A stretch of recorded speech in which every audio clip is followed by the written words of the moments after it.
nuk shkel hakun e të tjerëve. Se haku i tjerëve është vije kuqe, nuk është dalje prej fesë, ama është vije kuqe e rrezikshme. Nëse unë ty të kam bë padrejtësi, nuk është si me e bë një gjuna që është mes me dhe Allahut.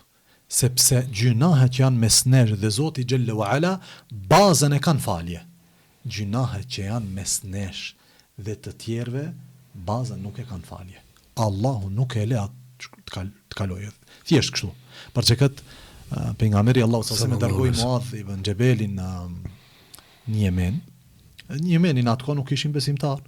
Kish një pjesë e vogël prej tyre besimtar.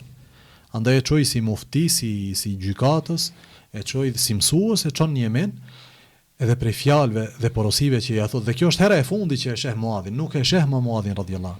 Prej porosive të fundit i thot ja Muadh, o Muadh, ittaqi da'wat al-mazlum, ke frik, kujdes nga lutja e atij të cilit i është bë padrejti. Pa ai s'është besimtar, e kupton? Ani ne ja ham hakun, ja marrim drejt.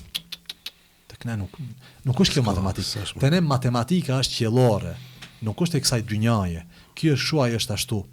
Unë e bëj këtë se Allahu don nga unë që ta bëj këtë gjë. E pejgamberi Allahu sa se mi thot kujdes nga lutja atij të cilit i është bë padrejti. Pse? Tha sepse mes ti dhe Allahut nuk ka pert. Nuk ka pert. S'ka. Ama ai bën gjuna natë ditë, përderisa ti ke bë padrejtësi diçka e cila nuk ka me ty, e kupton? Thjesht ke bë padrejtësi, mes ti dhe Allahut nuk ka pert. E në këto rrethana, besimtari e kupton që unë s'bën ta shkeli këtë vi. Ajo është që t'ja ha hakun dikujt tjetër,